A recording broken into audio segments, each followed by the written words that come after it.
pardon for his son Anta, who was facing sentencing for 2 criminal cases despite previously ruling it out. Details of these are not coming your way soon, to stay with us.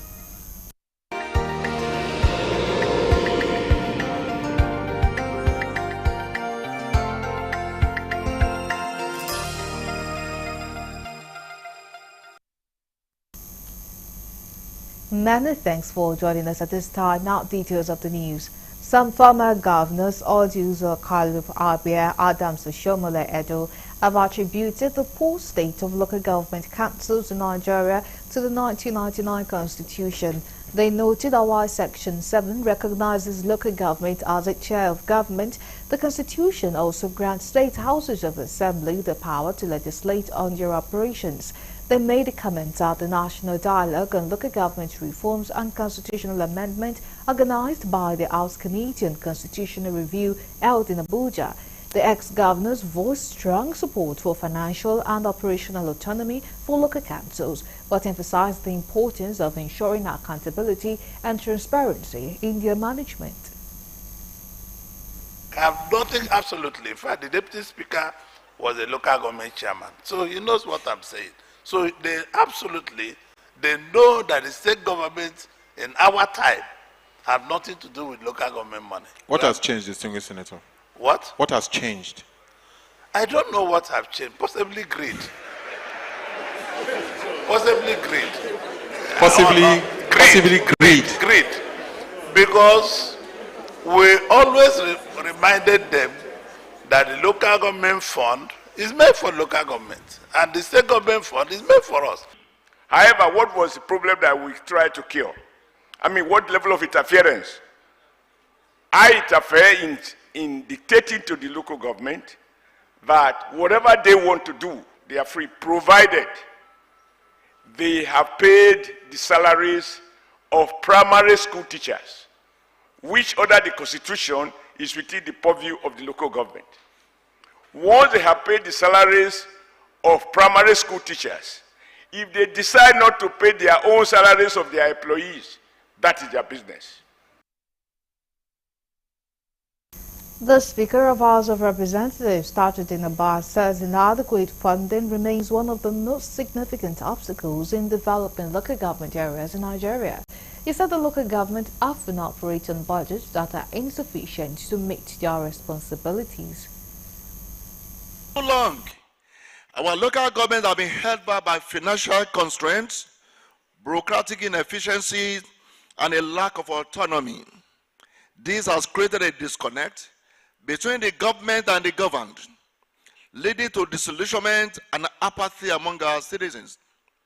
It is our duty to ensure that local governments are not mere administrative units, but they are vibrant institutions that reflect the will of the people, fostering accountability, transparency, and responsiveness.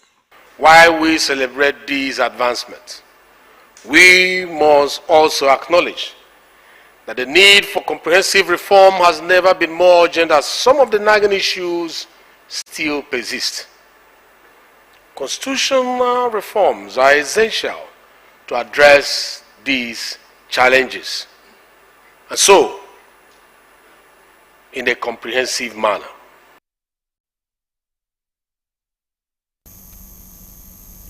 The House Committee on Commerce, chaired by Honorable Muhammad Munir, held a public hearing on Monday to deliberate on 2 key bills: the establishment of the Institute of Leadership, Entrepreneurship and Corporate Governance and the Chartered Institute of Business Educators of Nigeria. Both initiatives aim to enhance entrepreneurship, leadership and business education in the country. Speaking during the event, Speaker of House of Representatives Tajuddin Abbas, represented by Representative Kama Nke Kama, emphasized the need to address youth unemployment through skill acquisition and structured training. He stated that the proposed Institute of Leadership, Entrepreneurship and Corporate Governance would significantly contribute to Nigeria's peace, prosperity and stability by equipping entrepreneurs with the necessary skills for excellence in various fields. Abbas further highlighted the critical role of business educators in nurturing competent entrepreneurs. Leadership is central to the success of any society. When we discuss Nigeria's challenges, The issue of leadership frequently emerges as a central theme. This sentiment underscores the necessity of the first bill before us today. In a country with our population size and a significant number of unemployed graduates, we must prioritize equipping our young people with the skills and opportunities to be gainfully engaged. In his opening remarks, Honorable Munir noted that the bill aligned with the legislative agenda of the 10th House of Representatives, which prioritizes improving the life of Nigerians. He stressed the importance of laws that guide governance and ensure citizens benefit maximally from government initiatives. It's a bill that is going to capture people at a young age, mostly people that are not necessarily it's not a crime to be, not everybody must go to university. There are certain roles that they have to play that is very important in the society through certain works that will be captured in these trainings. This bill, if it's established, will capture those who could not proceed to secondary, to junior, after secondary, after junior secondary school, who could not proceed to senior secondary school, and they are called dropouts. And those who finish second SSS and could not proceed to the universities, they are called dropouts. Again, those of us who are educated, we are only carrying certificates. That's why it is very difficult to get a job in this country. In the other climes, you don't count on your certificates. You count on the skills you learn after you graduate. This bill and this body will bridge the skill gap between our graduates. What they have, majority of them now, is certificates, but this organization will give them certificates. Certificates. Yes. What they have is certificates. They don't have the certificate in the market, in the labor market. And we need certificates. The House of Representatives has postponed the scheduled special session on tax reform slated for Tuesday, December 3rd, 2024 indefinitely. The lower chamber said the decision is to allow for wider consultation on the proposed legislations. This is contained in an internal memo sent to members of the House signed by the House Clerk, Dr. Yaga Danzaria. Deputy Speaker Benjamin Kalu had, after a long closed session on Thursday, announced that the lower chamber would pay special session on Tuesday to deliberate on the tax bill. The House held a long closed-door session on Thursday that lasted over 1 hour before resuming plenary. The 4 tax bills, Nigeria Tax Bill 2024, the Tax Administration Bill, the Nigeria Revenue Service Establishment Bill and the Joint Revenue Board Establishment Bill are currently before the 2 chambers of the National Assembly.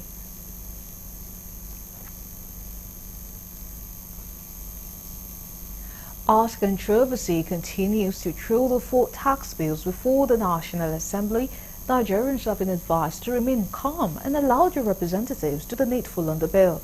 A cross-section of respondents in their reaction to the controversy maintained that the President, through the bill, seeks to correct series of abnormalities regarding tax administration in the country. Correspondent Golojo completes the story. The 4 tax reform bills proposed by President Bola Tinubu have stoked anger among Nigerians, especially from the north, with groups in the region demanding suspension of the passage of the legislation. The bills, the Joint Revenue Board of Nigeria, Bill 2024, SB 538, the Nigerian Revenue Service Establishment Bill 2024, SB 584, the Nigerian Tax Administration Bill 2024, SB 585, and the Nigerian Tax Bill 2024, SB 586 are currently before the National Assembly. The executive bills presented by the Senate leader Opeyemi Bamidele during the Senate plenary on Thursday passed second reading with the Senate President Godswill Akpabio presiding. This was done but without opposition from some senators. At the end of the deliberation, the bill scaled through the second reading. Some experts have said majority of those criticizing the bill have not read the provisions and were only amplifying falsehoods being circulated by uninformed interest groups. You see, there is already an opposition against that tax reform bill from the northern people. However, I think it is proper for them to sit down and look at it critically as to what that tax reform bill is seeking to correct, because there is a lot of anomaly in the tax collection system of this country. Because I know what Mr. President is trying to do is looking at a situation where people who pay more tax should enjoy the dividend of that tax. And it will also create a healthy competition for other people to accept what ordinarily they were running away from and look at possibility of raising more money for the development of the country.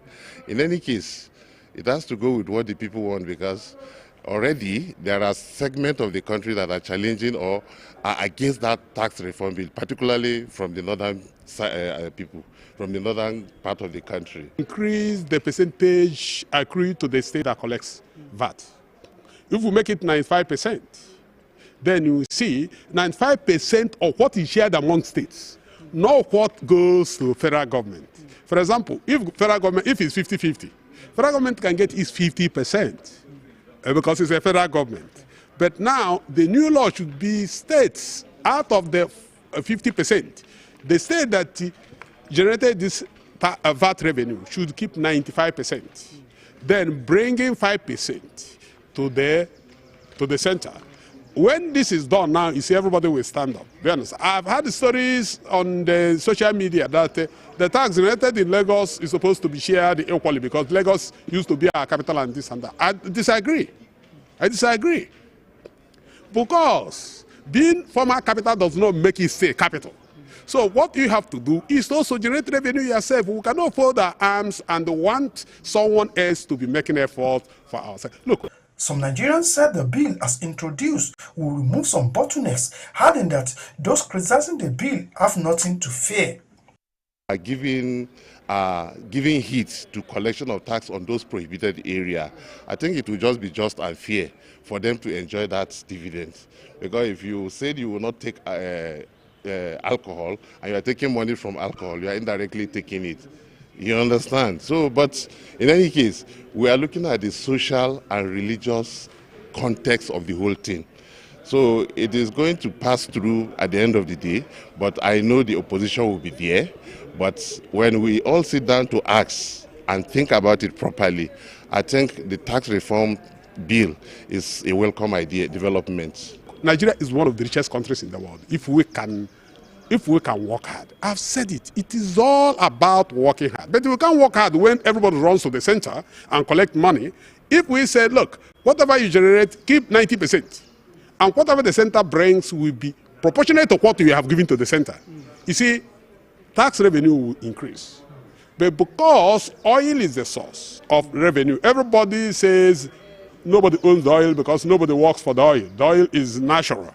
And we're not even the miners, we're not even the processors, we're not even the refiners and things like that. We have to come to a point in this country to modernize, to ensure that people do the right thing. I mean, state governor should generate revenue because the revenue will help them solve a social problem, solve infrastructure problem, and make their state the more competitive and attract more investors.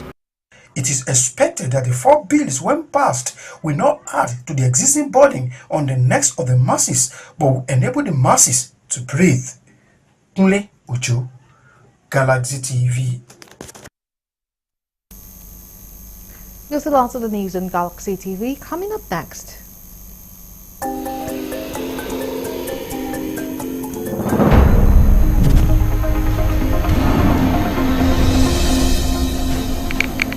Mixed reaction to a proposed amendment of Public Procurement Act 2004, soon spurred by the Speaker of House of Representatives, Tajuddin Abbas.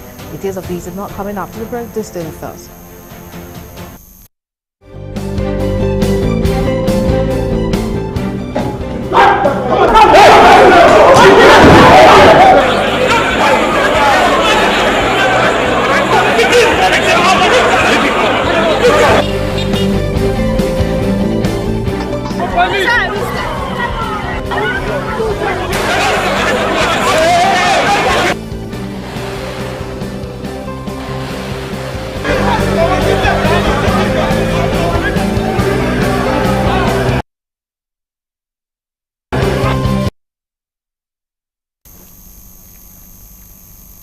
We are glad to have you back. Now, for more updates and latest news, please visit our website www.galaxytvonline.com. Connect with us on our X handle at Galaxy TV. Subscribe to our YouTube channel, youtube.com/Galaxy TV News. You can follow and interact with us on our Facebook page, facebook.com/Galaxy TV. Remember to follow and tag us on our Instagram page at Galaxy TV. Our social media platforms are user-friendly and can always accommodate your live updates and comments, as you can easily scan our IG QR code.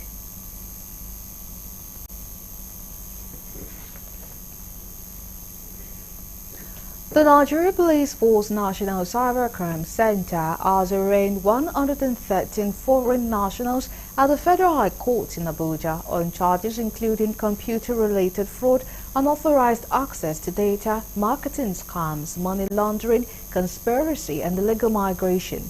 These charges follow extensive investigations that uncovered their alleged involvement in cybercrime, immigration violations, and human trafficking networks.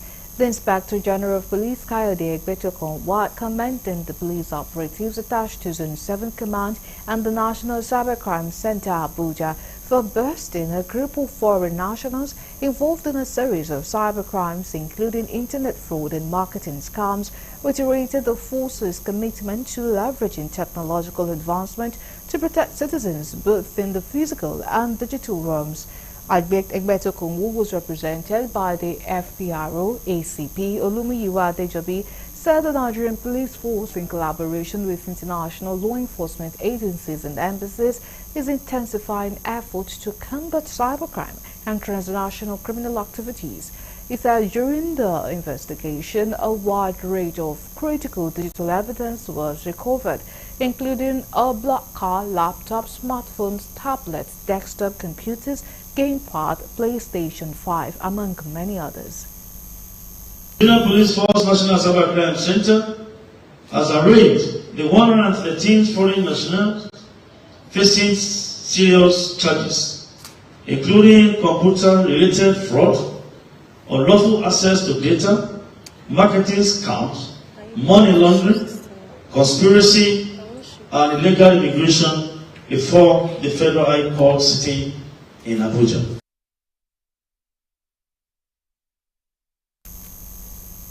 Officers of the Nigerian police have been involved in extrajudicial killings, torture, rape, and extortion.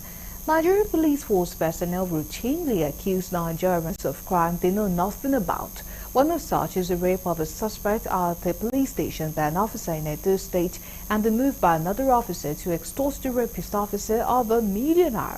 Galaxy News correspondent Labi Joseph takes a look at this scenario in this report. Police officers are basically for enforcement of law and solely to uphold orderliness in the society. Therefore, it's an irony that law enforcers engage in criminality with relative impunity. They rely on torture as a principal means of investigation, commit rape of both sexes with a particular focus on sex workers, and engage in extortion at nearly every opportunity. The police falls hereby reaffirms is justification for the dismissal of one Edith Uduma, a former police inspector who was recently dismissed for an act of gross misconduct and complicity surrounding the alleged rape of a 17-year-old suspect by one Abraham Uzobo. The recent activities happening in Nigeria police, particularly when it comes to allegations of rape, murder, corruption, stealing, embezzlement, manipulation, intimidation, and frustration, which some officers have been alleged to have involved. It's not a thing of today. It has been on and on right from day one of inception of Nigeria Police Nigeria. It has been on. So it's not a new thing in the system. It's quite unfortunate that we are experiencing these despicable acts as a nation. As you rightly said, law enforcement should be for the best of people, the sanest of minds, not a dumping ground for failures, ne'er-do-wells, people who are looking for a shortcut or short route to make money. Nigerian government has acknowledged these problems and promised to address them in the past, but to date, abuses have continued with no real accountability. It's time to pay serious attention to police reform, and one of the steps to be taken is background check of officers of the police force to ensure that the bad ones don't destroy the good reputation of the force through their greediness and criminal tendencies. The Nigeria police needs a lot of overhauling. The overhauling starts from the IGP to Corporal to rank and file. The IGP's office and himself needs to be overhauled. The Commissioner of Police offices in the country need to be overhauled, AIG, DIG and the rest. Because the world is a global village now. Technology is taking over the whole world. So with adoption of technology, all these things will be in a thing of the past. A situation where, in fact, there's a matter of fact, if you can see, set up a group of men and women of integrity that will begin to vet people that will join the police. The police is of such importance that it should not just be left for charlatans and layabouts. That we are doing recruitment even for the smallest of ranks that doesn't really need SSCE, those that just want to come and join. They are the people that are working there, going for the training, and they are out there. Their target is to deprive people of what they have. Groups which begin to look at who will police the police. From Lagos, this is Lebi Joseph reporting for Galaxy TV News.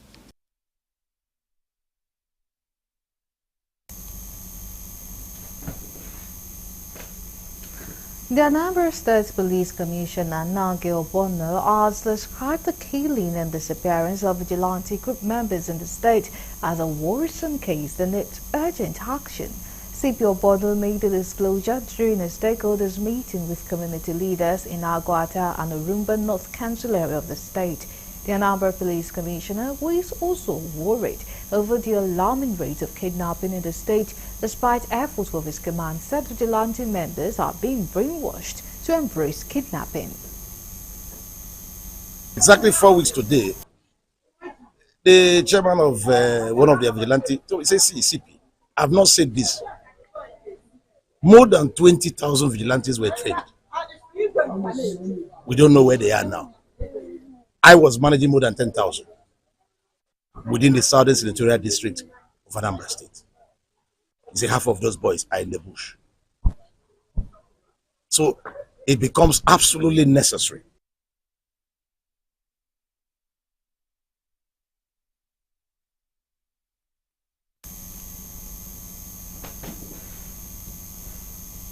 The Rivers State Police Command says it has busted a child trafficking ring, rescuing 4 children and arresting a woman named Esther Anthony in Port Harcourt who allegedly stole them. The Rivers Police Command spokesperson Grace Erika Koko made this known in a statement made available to newsmen. She said investigations revealed that the suspect had conspired with one favor to traffic the children from Swali community in Bayelsa State, which led to the arrest of another suspect, Purity Silas. All suspects, according to the police, have confessed to the crime, and the case has been transferred to the State CID Port Harcourt, with the suspect in custody and to be charged to court. Meanwhile, the children have been reunited with their family members as the Rivers Police Command promised not to leave any stone unturned in ensuring child trafficking syndicates in the state are brought to book. Mixed reactions have trailed the proposed amendment of the Public Procurement Act 2004, sponsored by the Speaker of House of Representatives, Tajuddin Abbas. The bill, which aims to impose penalties on contractors for undue delays in project completion, was the focus of a public hearing organized by the House Committee on Public Procurement in Abuja. The Bureau of Public Procurement, BPP, represented by its current Director General Adebowale Adedoko and its pioneer Director General Engineer Emeka Eze, expressed strong opposition to the bill. They argued that it would be overly punitive and contrary to global best practices. Conversely, the Chartered Institute of Purchasing and Supply Management of Nigeria, represented by Abdul Maman, supported the bill, asserting that its passage would enhance accountability and reduce the number of abandoned projects in the country. Therefore, recommends that the committee should rather help in the proper implementation and enforcement of the existing laws by ensuring that funds for contracts awarded should be provided as and when due. This is because the solution the amendment intends to provide is not a matter of law. It is my considered opinion that the proposed amendment is not necessary, as this has been adequately provided for in all general conditions of contract and standard bidding documents as a matter of practice. This is in line with best global practice. I have come with original documents by FIDIC to address this point. The proposal is right and very fundamental towards addressing some of the challenges usually encountered by government ministries, departments, and agencies in contract administration and management phase. From our professional standpoint, this proposal will raise the level of seriousness and consciousness on the part of the contractors willing to partake in government contract that the era of punishable misbehaviors is battered in Nigeria procurement system.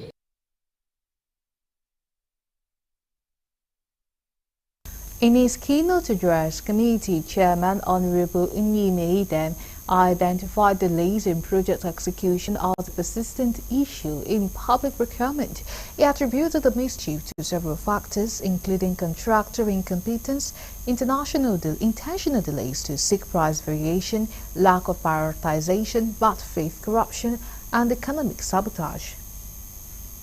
Must also add that this culture of project delays preceded the current problem of inflation and devaluation. Hence, it is a problem that we now must address from a legislative perspective. The instant problem impacts governance in Nigeria and has affected our ability to deliver the dividends of democracy to the Nigerian people.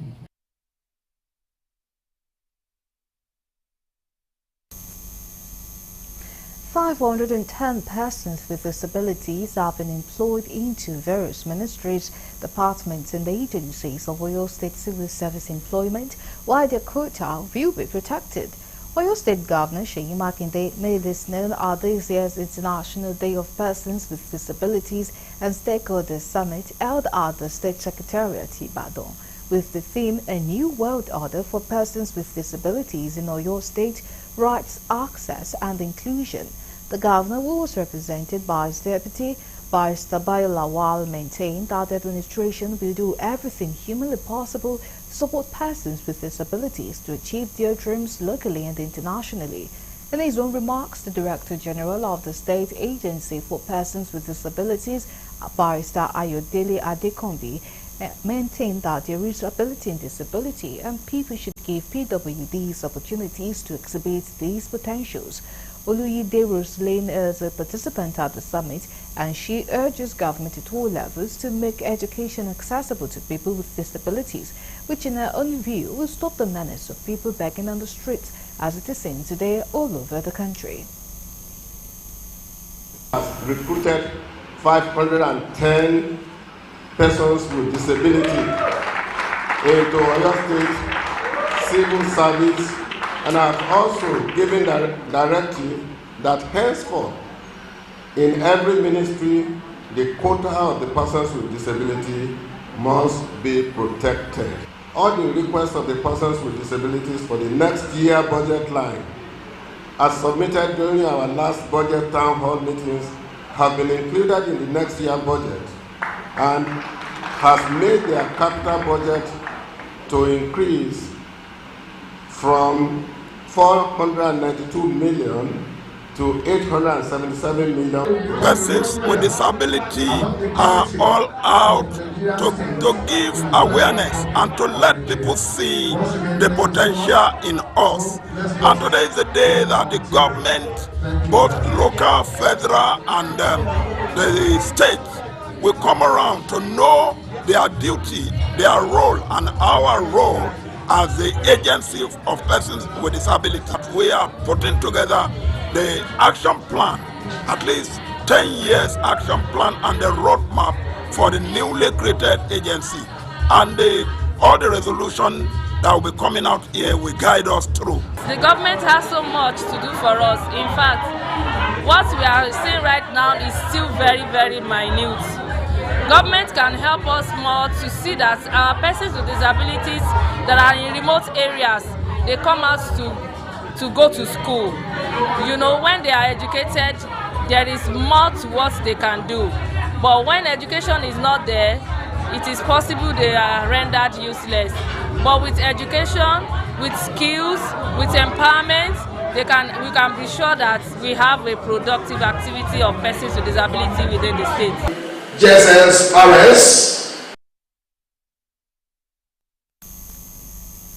As Nigerians join the rest of the world to celebrate the 2024 International Day of Persons with Disabilities, the federal government has been advised to set up Disability Inclusion Architecture (NDIA) in order to ensure the well-being of people in this category.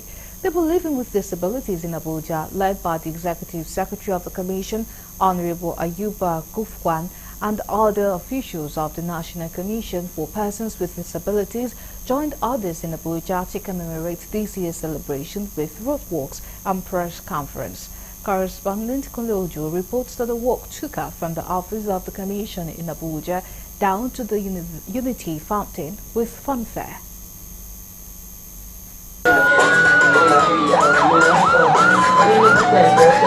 Roadwalk for inclusion in commemoration of year 2024.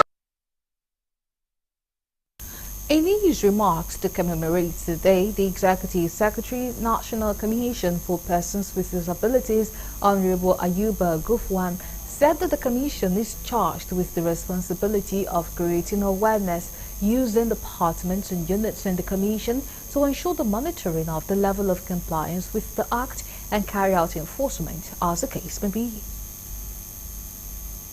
We shall do by the definition of a national disability inclusion architecture, we will be able to identify and prioritize the core elements or strategic pillars upon which we can build and sustain the very complex process and structure of all-encompassing social inclusion for persons living with disabilities in Nigeria.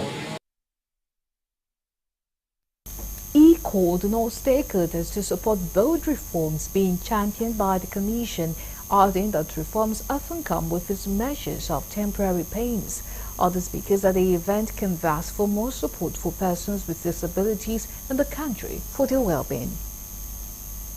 This vision do not finalize the Nigerian infrastructure that of a national disability development architecture, a standalone national disability able to identify and prioritize these core elements, several strategic pillars upon which we can build and sustain not all very complex process and structure of all and so the standalone database of persons very imperative, and I call on all our state national disability joint architecture so that we will never forget a database for how many people today disability.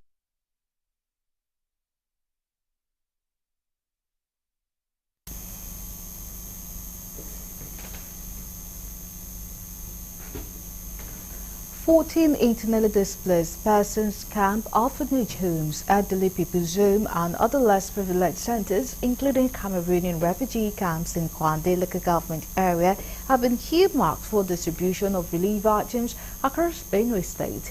The Executive Secretary of the State Emergency Management Agency disclosed this in Newsman in Makode during a monthly routine distribution exercise as part of state government's measure to cushion the plight of people of concern before the launch of a durable solution.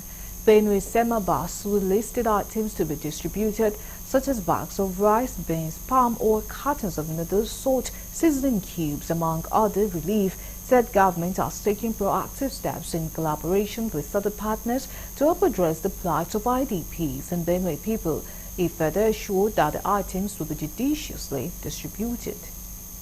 Over the past months, Benue Sema has taken decisive steps to enhance emergency response and support system for the IDPs. We reaffirm our steady dedication to meeting the urgent needs of displaced families and individuals, ensuring that no one is left behind in their journey towards recovery and stability. We are distributing 2,245 bags of rice, 25 kg, 1,395 bags of beans, 2,205 bags of maize, 836 bags of gari, 25 kg. While recounting some key interventions such as the relocation of IDPs, provision of shelters, distribution of palliative to flood victims, ongoing construction of emergency coordination conference center which is near completion, while the project has Ostese and some IDP camps among other projects, he maintained the government will continue to ensure that the plight of people of concern are taken care of.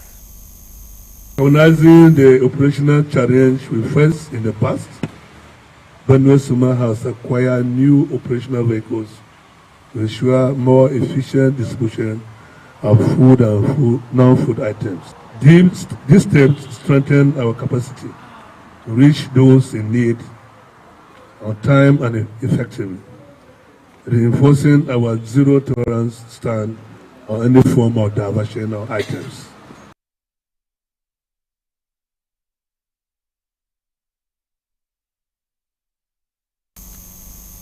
Now, we'll move to the international desk for more news.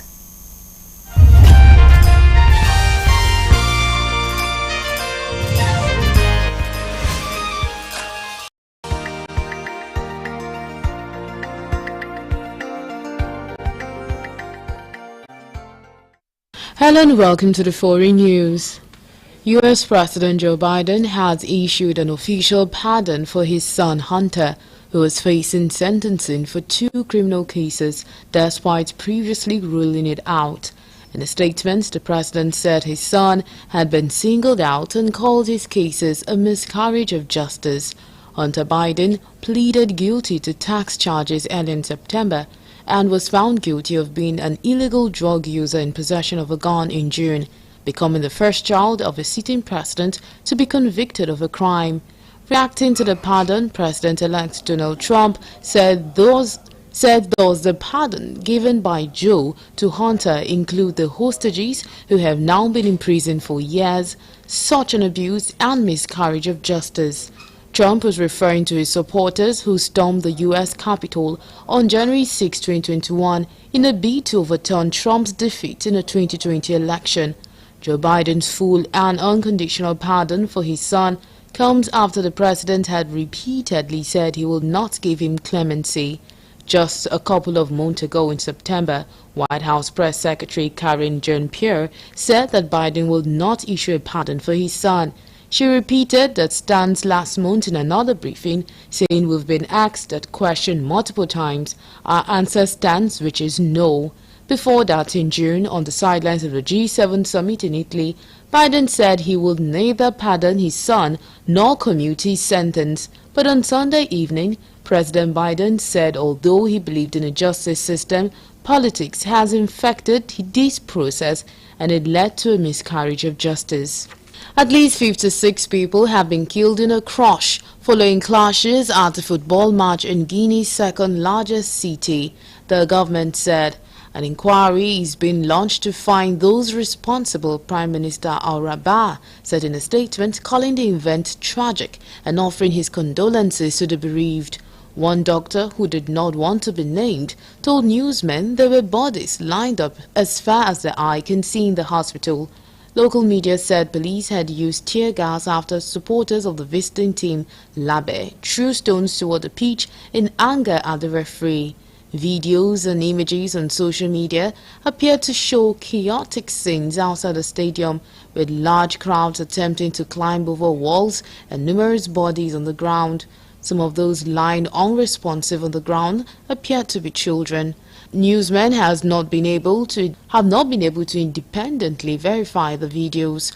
Paul Sarkoville, a local journalist in Zekore, told newsmen that internet access in the region had been restricted and that police were guarding the entrance to the hospital where the injured were being treated.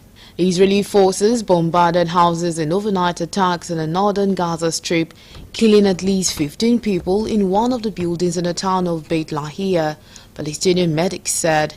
Several others were wounded in the attack and others were missing after a house providing shelter to displaced people was struck, with rescue workers unable to immediately reach to them. The Palestinian Civil Emergency Service said the 3 barely operational hospitals in the area were unable to cope with the number of wounded, they added. Clusters of houses were bombed and some set ablaze in Jabaila and in Beit Lahia and Beit Hanun, where the Israeli army has been operating for several weeks. They said Israeli drones had dropped bombs outside the school sheltering displaced families, suggesting this was intended to scare them into leaving. The Palestinians say Israel army is trying to clear people out of the northern edge of Gaza with forced evacuations and bombardment to create a buffer zone. The Israeli army denies this. Israel's military campaign in Gaza has killed more than 44,400 people and displaced most of the population, Gaza officials say. Still in foreign news, the Pakistani military has said it carried out major intelligence-based operations over the weekend, eliminating 8 individuals in 2 separate incidents in Khyber Pakhtunkhwa province. It claimed the men killed in the operations were involved in violent activities. In a statement released, the Inter-Service Public Relations, the military media wing, said the operations took place in the Banu and Khyber district. 2 military personnel were also killed in the operations. The military's action against the armed groups come at a time when more and more Pakistanis are dying in a growing spate of violent attacks. According to Pakistan Institute for Conflicts and Security Studies, there were at least 71 attacks by armed groups in November, most of which took place in Khyber Pakhtunkhwa and Balochistan, with security forces reporting the death of at least 127 fighters. The number of attacks in 2024 has already surpassed last year's total, with more deaths of at least 127 fighters. The number of attacks in 2024 has already surpassed last year's total, with more than 856 incidents recorded until November, compared with 645 in 2023. Norway has paused its controversial project to open up its seabed for commercial-scale deep-sea mining. Oslo had planned to let companies apply to mine 280,000 square kilometers of its waters for precious metals, an area bigger than the size of the UK. The move was blocked after the country's Socialist Left Party said it would not support the country's budget unless it scrapped the first licensing round set for 2025. Environmental scientists had warned the move could be catastrophic for marine life, while the plans were opposed by 32 countries including France, Canada, Brazil and Germany. Prime Minister Jonas Gahr Store called the development a postponement and said preparatory work on regulations and environmental impact would continue. Greenpeace Norway holders Hele said the pause was a huge win. The country's energy ministry has not yet commented. Norway became the first country in the world to move forward with commercial-scale deep-sea mining when it approved the plans in January. And finally, on foreign news, Georgia has seen a fortnight of street demonstrations and a string of public resignations triggered by the ruling party's decision to suspend the push to start talks on joining the European Union. As tens of thousands of Georgians headed back to the streets of several cities, Prime Minister Irakli Kobakize said they had fallen victim to opposition lies and he rejected calls for new elections. He confirmed reports that Georgia's ambassador to the U.S., David Zelkalani, had become the latest senior diplomat to stand down, explaining that he had come under considerable pressure. but Kobakzide sought to deny the reason for the protest, saying that we have not suspended anything. It's a lie.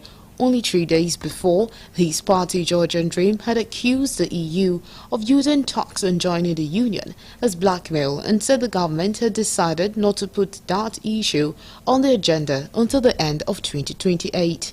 Pro-EU protesters were out in big numbers again on Sunday night, and when fireworks were aimed at the parliament building as well as riot police, the police responded with water cannon.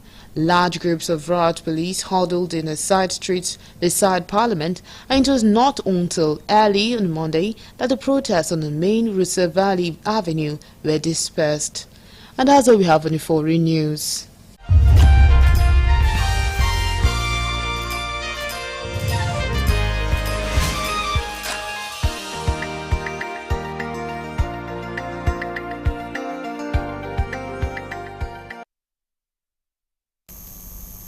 Coming your way next, entertainment news.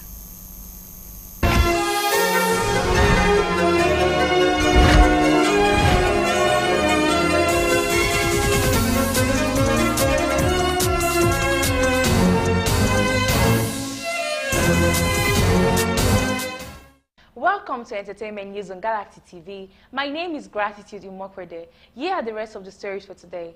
The much-anticipated biopic Wole Soyinka Eniogun premiered at the Pleasant Event Center in Lagos, drawing a gathering of Nigeria's finest in literature and entertainment. Directed by Joshua Ojo, the film offers a profound exploration of the life and times of Nobel laureate Wole Soyinka, showcasing his contributions to Nigerian society, his activism, and his indelible mark on world literature.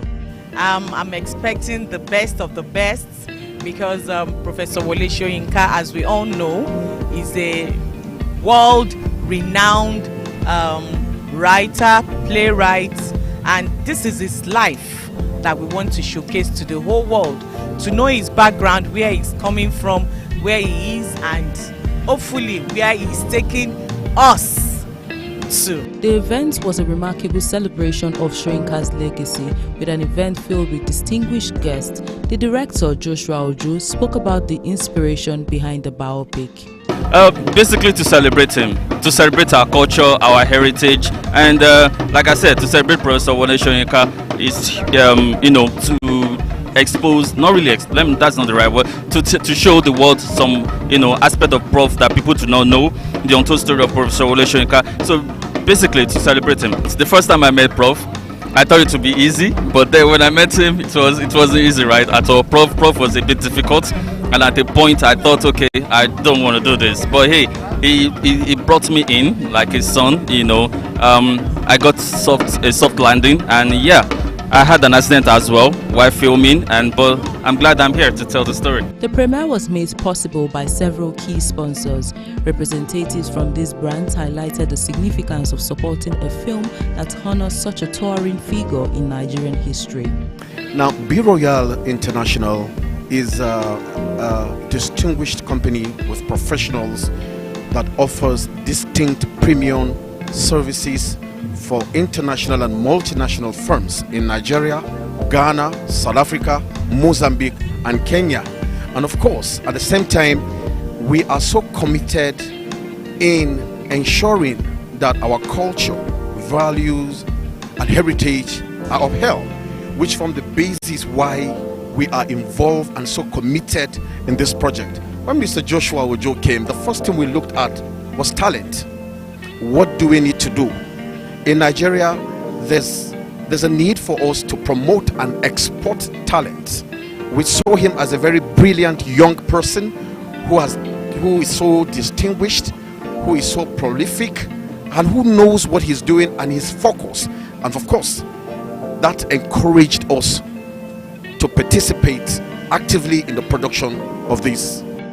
As the credits rolled, the audience applauded both the cast and crew for their dedication to telling Soyinka's story in a way that resonated deeply with viewers. In the theater that Professor Wole Soyinka is not known for. A round of applause for Wole Soyinka.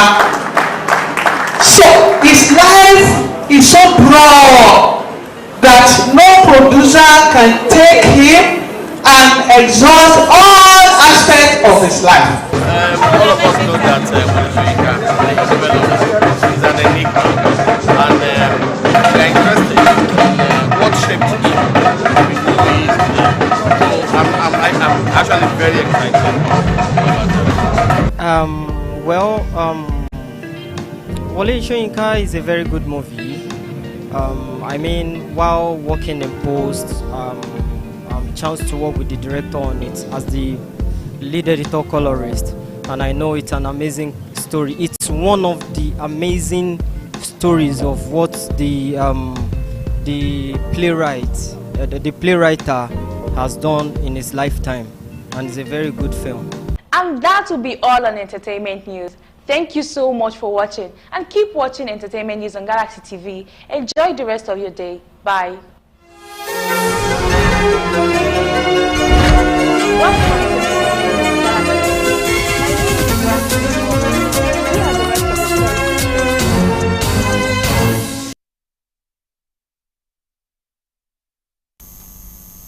And that is all we have for you. We thank you so much for watching. My name is Eriba Misala.